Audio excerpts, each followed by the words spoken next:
ہم سورہ یونس کا مطالعہ شروع کر رہے ہیں۔ سورہ توبہ پچھلی نشست میں ختم ہو گئی اور اس کے ساتھ ہی قرآن مجید کا دوسرا باب بھی پایہ تکمیل کو پہنچا۔ اب یہ تیسرا باب شروع ہو رہا ہے۔ اس تیسرے باب میں یونس سے ابتدا ہوتی ہے، سورہ یونس سے، اور اس باب کی آخری سورہ نور ہے۔ اس کا موضوع کیا ہے؟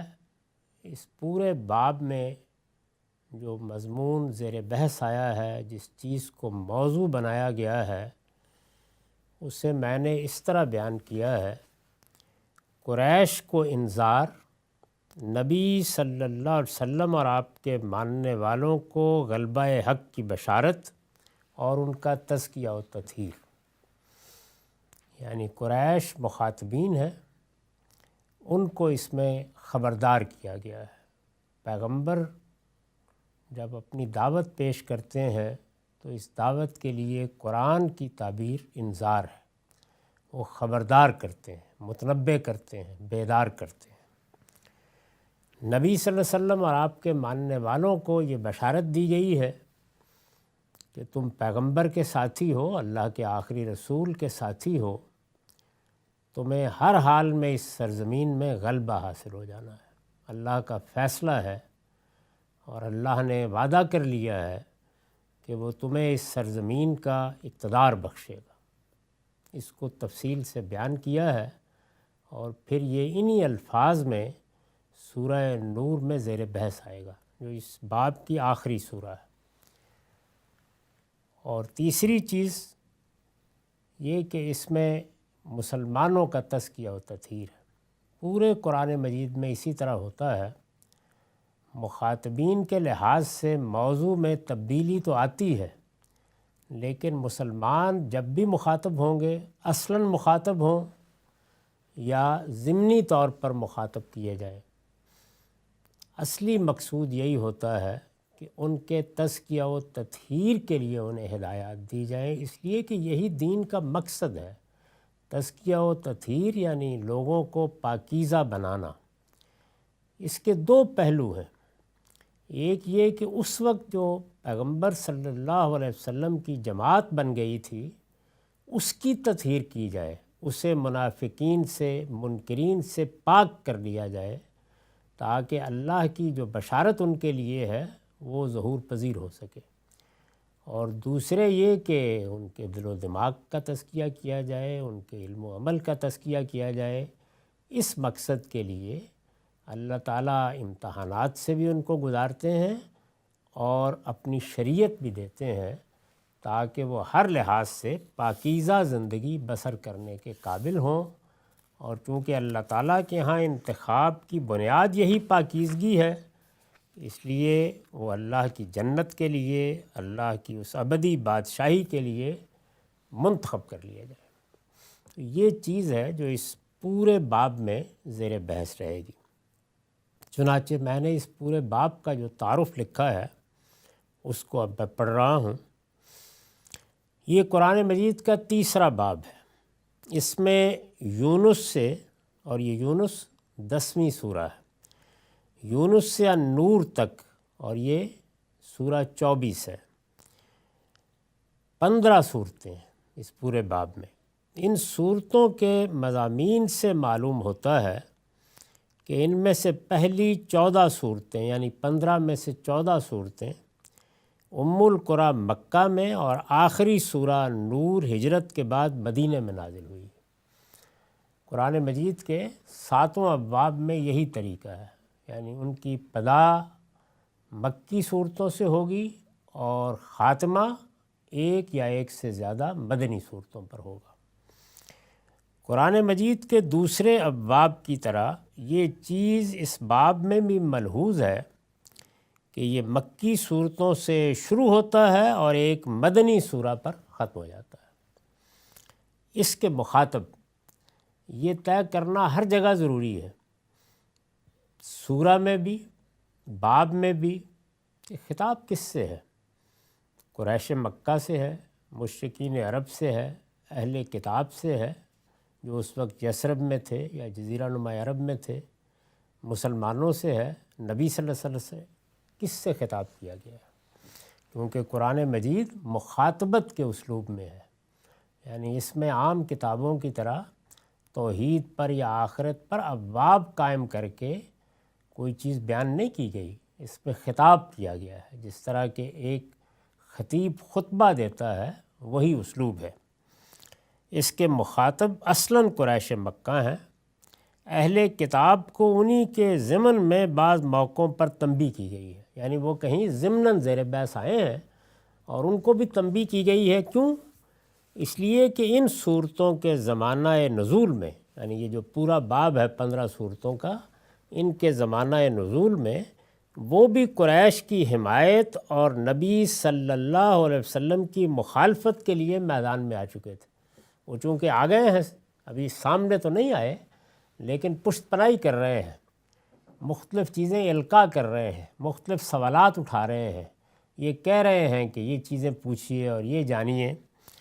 تو اس وجہ سے ان کو بھی بعض موقعوں پر تنبیہ کی گئی ہے، لیکن اصلی مخاطب قریش ہے۔ تزکیہ و بشارت کے مضامین میں البتہ نبی صلی اللہ علیہ وسلم اور آپ کے ماننے والے بھی جگہ جگہ مخاطب ہوئے، یعنی جو تزکیہ اور تطہیر کا مضمون ہے وہ جب آ جاتا ہے تو پھر ظاہر ہے کہ رخ مسلمانوں کی طرف مڑ جاتا ہے۔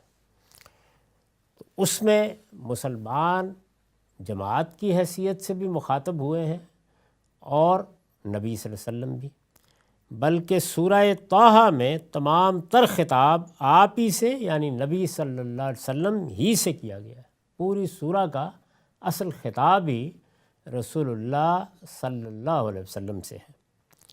اس کا موضوع قریش کو انذار، نبی صلی اللہ علیہ وسلم اور آپ کے ماننے والوں کو سرزمین عرب میں غلبہ حق کی بشارت اور ان کا تزکیہ و تطہیر ہے۔ یہ میں نے پہلے بیان کر دیا، جس میں غلبہ حق کی بشارت کا پہلو نمایاں ہے۔ بعض صورتوں میں جو کچھ منکرین کے ساتھ ہونے والا ہے وہ اصلی ہدف ہوتا ہے، جس طرح کہ پچھلے باب میں تھا، اور یہاں بشارت کا پہلو نمایاں ہے۔ اہل ایمان کو کیا ملنے والا ہے، اس وقت جو دینونت یا جزا و سزا برپا ہے سرزمین عرب میں، اس کا نتیجہ اہل ایمان کے لیے، نبی صلی اللہ علیہ وسلم اور آپ کے ساتھیوں کے لیے کیا نکلنے والا ہے۔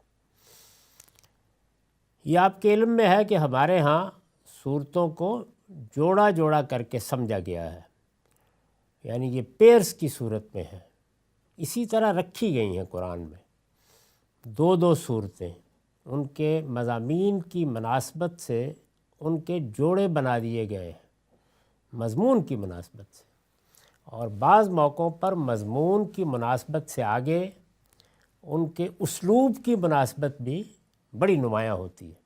جیسے سورہ قمر اور سورہ رحمان کو دیکھیے، جیسے سورہ الضحیٰ اور سورہ الم نشرہ کو دیکھیے، جیسے سورہ فلق اور سورہ ناس کو دیکھیے، تو وہ جو ان کی صورت ہے یا ان کا سٹرکچر ہے وہ بھی بعض اوقات بالکل نمایاں طریقے سے بتا دیتا ہے کہ یہ توام ہے، جوڑا ہے، پیر ہے۔ تو یونس اور ہود یہ توام ہے۔ چنانچہ ان دونوں صورتوں کا اپنے طریقے کے مطابق الگ سے تعارف لکھا ہے میں نے۔ یہ دونوں صورتیں اپنے مضمون کے لحاظ سے توام ہیں، یعنی پیر ہیں۔ دونوں صورتوں کو اگر دیکھیں تو دونوں میں مضمون کو اس طرح بیان کیا گیا ہے کہ اگر ایک میں اس کے ایک پہلو کو موضوع بنایا ہے تو دوسرے میں دوسرا پہلو سامنے آتا ہے۔ دونوں کا موضوع انذار و بشارت ہے، یعنی اس میں تو کوئی فرق نہیں ہے، انذار و بشارت ہی کو موضوع بنا کے دونوں صورتوں میں خطاب کیا گیا ہے۔ دوسری سورہ میں اب فرق کیا ہے؟ دوسری سورہ میں اس انذار و بشارت کے تاریخی دلائل، جب اللہ تعالیٰ خبردار کرتے ہیں یا بشارت دیتے ہیں تو اس میں انفسی دلائل ہوتے ہیں، یعنی انسان کے اندر جو علم ہے، حادثہ اخلاقی ہے، عقل ہے، اس کو بنیاد بنا کر خطاب کیا جاتا ہے یا دلائل دیے جاتے ہیں۔ آفاقی دلائل ہیں، یعنی اس کائنات کو، کائنات میں اللہ کی قدرت، رحمت، ربوبیت کے ظہور کو بنیاد بنا کر استدلال کیا جاتا ہے۔ اور اسی طرح سے تاریخی دلائل، یعنی تاریخ میں کیا ہوا، اس سے پہلے جو پیغمبر آئے ان کی قوموں کے ساتھ کیا معاملہ ہوا، تو تاریخی دلائل قرآن مجید میں بہت نمایاں ہے۔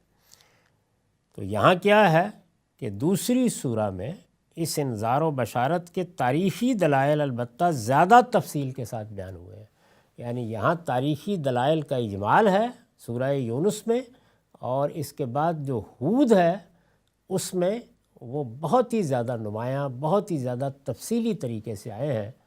یہی وجہ ہے کہ اس میں چونکہ یہ بتایا گیا ہے کہ پیغمبروں کی قوموں کے ساتھ کیا ہوا اور بڑی اس کی تفصیلات بیان ہوئی ہیں، تو رسالت مآب صلی اللہ علیہ وسلم بعض موقعوں پر یہ فرمایا کرتے تھے کہ شیبتنی ہود و اخواتہا، یہ سورہ ہود اور اس سے ملتی جلتی صورتوں نے تو مجھے بوڑھا کر دیا، کیونکہ اس میں قوموں کے ساتھ کیا معاملہ ہوا، عذاب کی کیا تفصیلات ہیں وہ بیان ہوئی ہیں۔ دونوں میں خطاب قریش سے ہے، پورے باب میں بھی خطاب قریش سے ہے اور ان دونوں میں بھی، اور ان کے مضمون سے واضح ہے کہ ام القریٰ مکہ میں یہ رسول اللہ صلی اللہ علیہ وسلم کی دعوت کے مرحلہ اتمام حجت میں نازل ہوئی ہیں۔ مرحلہ اتمام حجت کا مطلب یہ ہے کہ اب گویا بات آخری جگہ پر پہنچ گئی ہے، اس کے بعد پیغمبر چھوڑ دیں گے قوم کو، ہجرت و برات کا مرحلہ آ جائے گا، آخری بات آخری اسلوب میں کہی جا رہی ہے، یہ اس کا مطلب ہوتا ہے۔ اس کا یہ مطلب نہیں ہوتا کہ اس کے نتیجے میں اتمام حجت ہو گیا۔ اتمام حجت تو اللہ کے پیغمبر کے وجود سے اور اس کے ساتھ خدا کی مائیت کے ظہور سے ہوتا ہے، لیکن ہر مرحلے میں بات کرنے کے انداز میں تبدیلی آتی ہے، تو وہ چیز ہے جس کو بیان کیا گیا ہے کہ یہ مرحلہ اتمام حجت میں نازل ہوئی۔ یہ اس باب کا اور ان دو صورتوں کا تعارف تھا۔ اب ہم سورہ کے مطالعے کی ابتدا کرتے ہیں۔ بسم اللہ الرحمن الرحیم۔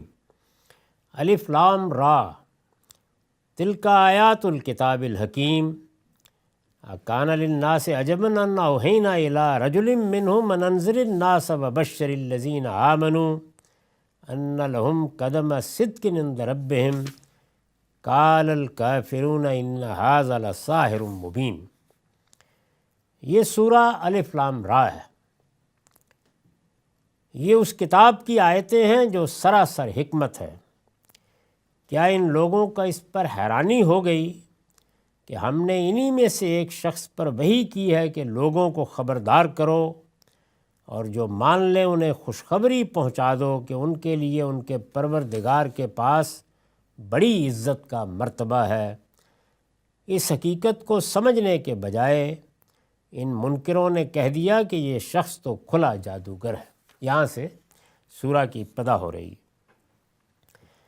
اس میں پہلی چیز یہ ہے کہ سورہ کا نام یہ بتایا گیا ہے کہ یہ الف لام را ہے۔ یونس، بقرہ، آل عمران یہ اللہ تعالیٰ کے رکھے ہوئے نام نہیں ہیں، یہ نام صحابہ کرام نے ان صورتوں کو دیے، اور ان سے اندازہ ہوتا ہے کہ نام دینے میں عربوں کا ذوق کیا رہا ہے، خاص طور پر اس طرح کے کلام کو۔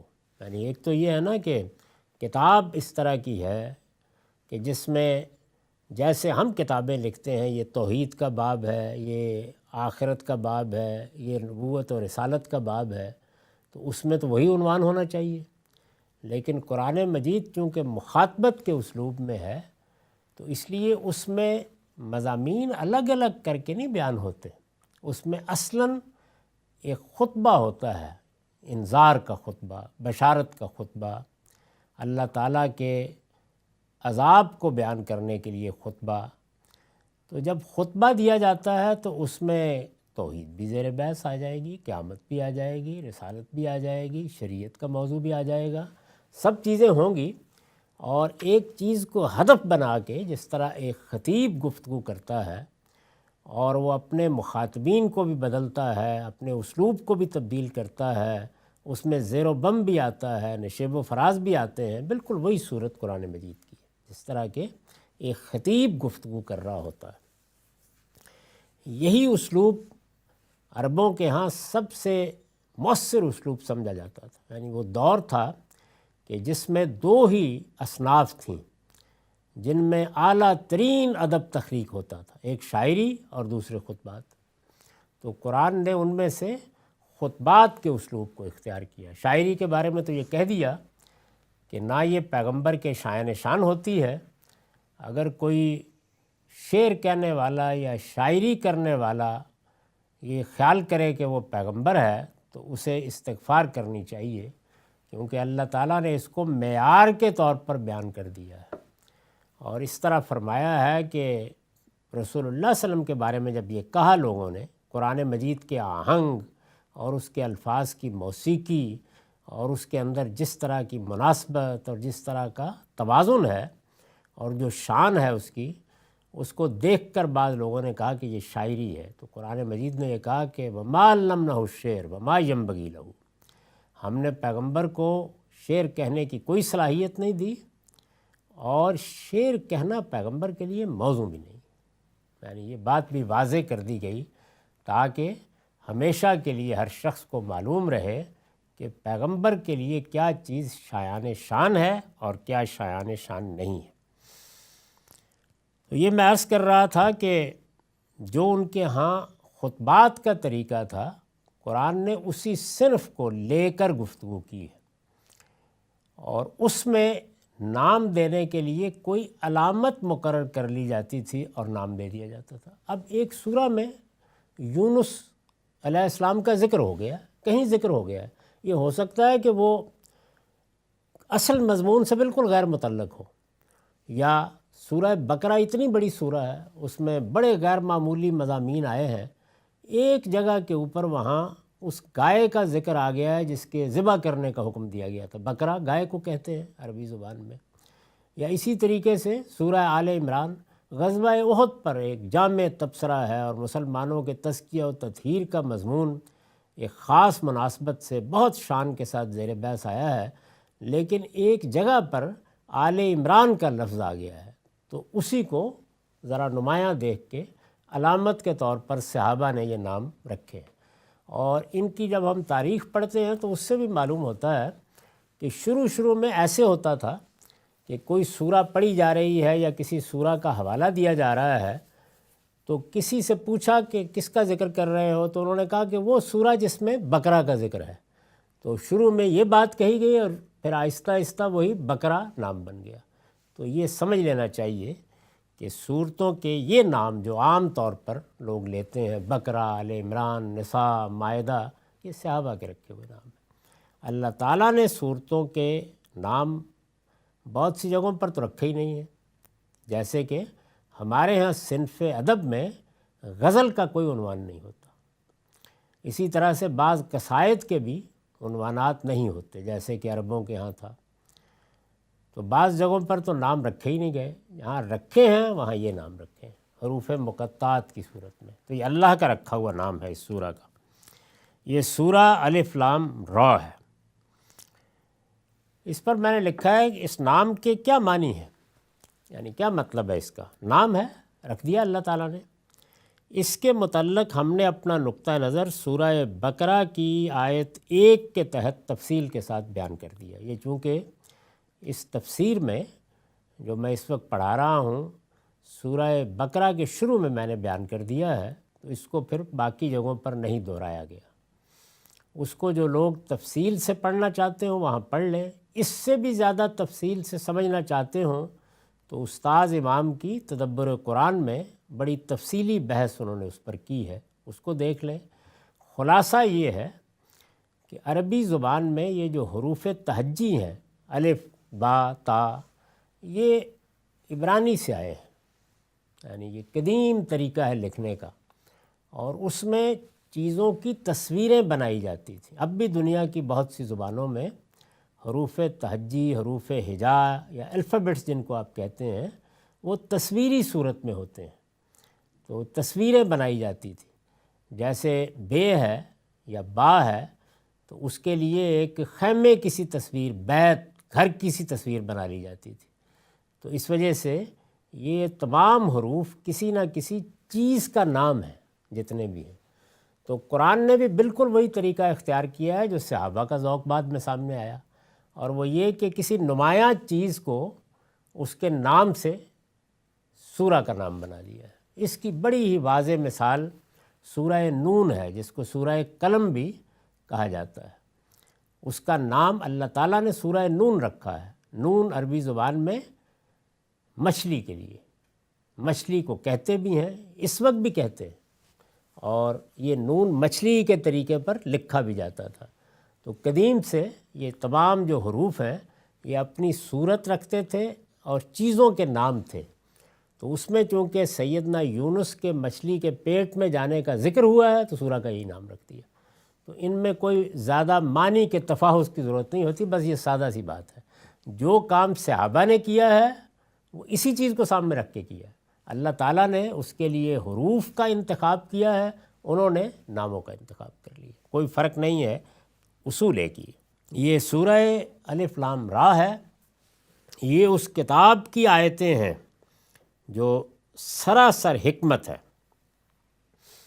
اس پر حاشیہ ہے، یہ اس بات کی طرف اشارہ ہے کہ اس کتاب کی یعنی قرآن مجید، اس کتاب کی صداقت کا معیار، یہ سچی کتاب ہے، اللہ کی کتاب ہے، کیا معیار ہے اس کا؟ قرآن یہاں یہ کہتا ہے کہ اس کتاب کی صداقت کا معیار خود اس کی حکمت ہے، یعنی یہ اپنے مضامین حکمت کے لحاظ سے ہی ثابت کر دیتی ہے کہ یہ خدا کی کتاب ہے۔ اس کے لیے کسی خارجی شہادت کی ضرورت نہیں ہوتی۔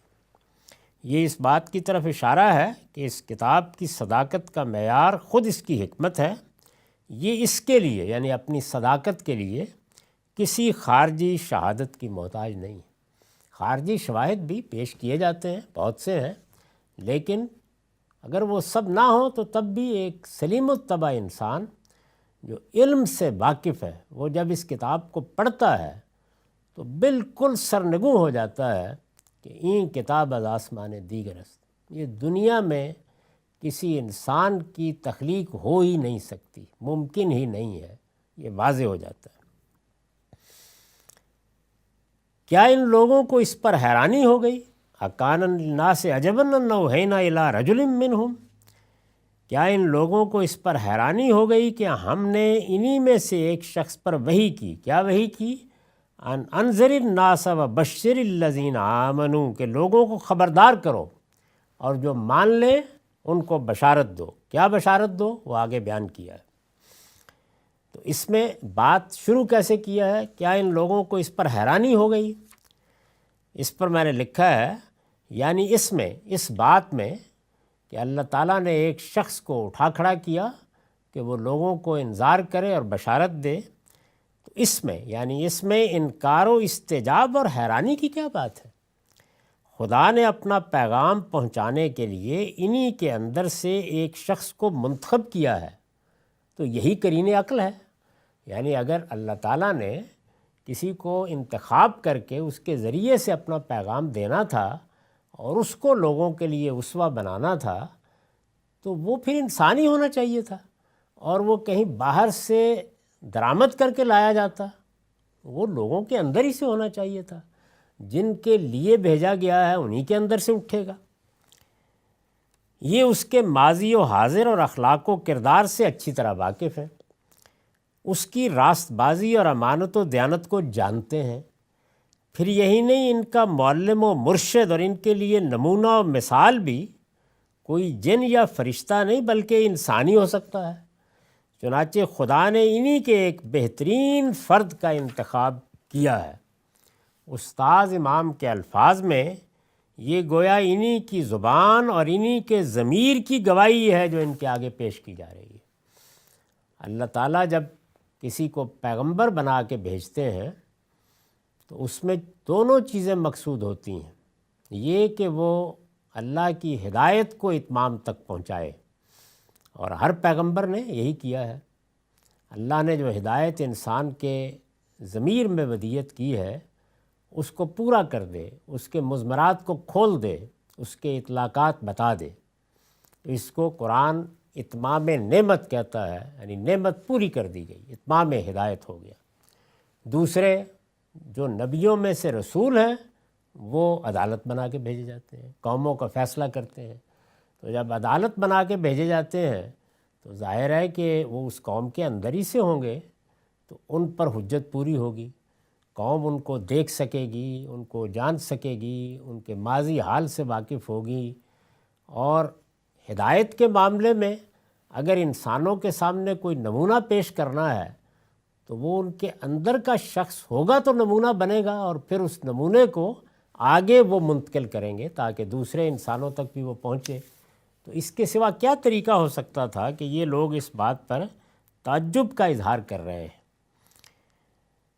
کیا ان لوگوں کو اس پر حیرانی ہو گئی کہ ہم نے انہی میں سے ایک شخص پر وحی کی ہے کہ لوگوں کو خبردار کرو، اور جو مان لیں انہیں خوشخبری پہنچا دو کہ ان کے لیے ان کے پروردگار کے ساتھ بڑی عزت کا مرتبہ ہے۔ بڑی عزت کا مرتبہ ظاہر ہے کہ جنت میں انسان کو کیا ملنے والا ہے، راضیتم مرضیہ کی بادشاہی کیا ہے جو اللہ تعالیٰ اپنے بندوں کو عطا فرمائیں گے، اسے مختلف صورتوں میں قرآن بیان کرتا ہے۔ کبھی اس کے لیے جنت، باغات جن کے نیچے نہریں بہہ رہی ہیں، کبھی روضہ، کبھی اور اس طرح کی تعبیریں اختیار کرتا ہے، اور کبھی یہ کہتا ہے کہ وہ جگہ وہ ہے کہ وہاں نہ کوئی ماضی کا پچھتاوا ہوگا، نہ مستقبل کا اندیشہ ہوگا، یا وہ جگہ ہے کہ جس میں جو تم چاہو گے وہ تمہیں میسر کر دیا جائے گا۔ تو مختلف تعبیریں ہیں، انہی میں سے ایک تعبیر یہاں اختیار کی ہے، اور وہ ہے قدمہ صدق کی۔ چنانچہ میں نے لکھا ہے اصل میں قدمہ صدق کے الفاظ آئے ہیں۔ مطلب کیا ہے؟ یعنی ایسا مرتبہ جس میں عزت، بلندی اور لازوال سرفرازی ہو، تو اس کے لیے قدمہ صدق کی تعبیر ہے۔ یہ معنی لفظ صدق سے پیدا ہوئے ہیں جو رسوخ و استحکام اور تمکن پر دلیل ہوتا ہے۔ یعنی صدق سچائی بھی ہے، اور صدق اصل میں جب سچائی پر انسان قائم ہوتا ہے تو وہ ایک طرح کے رسوخ پر قائم ہوتا ہے، وہ ایک محکم جگہ پر کھڑا ہوتا ہے۔ جھوٹ کے یا جھوٹی شخصیت کے لیے کوئی رسوخ نہیں ہوتا۔ وہ کہا جاتا ہے نا کہ اگر سچ بولا ہے تو یاد رکھنے کی ضرورت نہیں ہے، لیکن جھوٹ اپنے پاؤں پر کھڑا ہی نہیں ہو سکتا، کبھی پر پابرجا نہیں ہوتا۔ اسی سے یہ لفظ لیا ہے، اور مرتبے کے رسوخ، مرتبے کی بلندی، عزت اور غیر معمولی مقام کو بیان کرنے کے لیے یہ قدمہ صدق کی تعبیر قرآن نے یہاں اختیار کی ہے۔ عزت کا مرتبہ ہے۔ اب ظاہر ہے کہ یہ ایک بڑی حقیقت تھی، اس کو سمجھنا چاہیے تھا، لیکن اس حقیقت کو سمجھنے کے بجائے ان منکروں نے کہہ دیا کہ یہ شخص تو کھلا جادوگر ہے، یعنی بجائے اس کے کہ اس پر اللہ تعالیٰ کا شکر ادا کرتے کہ ہمارا انتخاب ہوا، ہمیں دنیا کی رہنمائی کے لیے اللہ تعالیٰ نے منتخب کیا۔ اس وقت اگر دیکھیے تو دنیا میں کتنی قومیں آئیں چلی گئیں، کبھی کوئی تاریخ پڑھتے ہوئے ان کا نام لے، لیکن شب و روز جس قوم کا ذکر کرنا ہوتا ہے، جس کی شہادت پیش کرنی ہوتی ہے، جس کے احوال سنانے ہوتے ہیں، جس کی یاد دہانی کرانی ہوتی ہے، جس کے اندر سے جو صحابہ کی جمعیت وجود میں آئی، اسی کے احوال کو بار بار نمونے کے طور پر پیش کرنا ہوتا ہے، اور ہزاروں، لاکھوں، کروڑوں لوگوں کے سامنے یہی چیز آتی ہے۔ تو یہ کوئی معمولی عزت ہے جو قیامت تک کے لیے ان لوگوں کو ملی ہے۔ تو فرمایا کہ اللہ نے تو یہ عزت دینے کا فیصلہ کیا، لیکن تم اس کو ماننے کی بجائے، سمجھنے کی بجائے یہ کہہ رہے ہو کہ یہ شخص تو کھلا جادوگر ہے۔ اس پر میں نے لکھا ہے، یعنی جب دیکھا کہ اس کی بات لوگوں کو متوجہ کر رہی ہے تو کہہ دیا کہ یہ شخص الفاظ کی جادوگری کا ماہر ہے۔ یہ مطلب تھا ان کا اس سے، وہ جادوگر نہیں کہتے تھے جو ہم اس سے سمجھتے ہیں، الفاظ کی جادوگری کا ماہر ہے۔ اس کو کوئی ما فوق ہستی اور اس کے کلام کو کوئی ما فوق چیز سمجھنے کی ضرورت نہیں ہے کہ آسمان سے آ رہا ہے۔ یہ محض فصاحت و بلاغت اور حسن بیان کا کمال ہے، اس سے زیادہ اس کی کوئی اہمیت نہیں ہے۔ تو یہ کہہ کے وہ گویا یہ چاہتے تھے کہ لوگ اس جانب متوجہ نہ ہوں۔ ہمارا وقت ختم ہو گیا۔ اقول و قولی ھذا واستغفر اللہ لی و لکم۔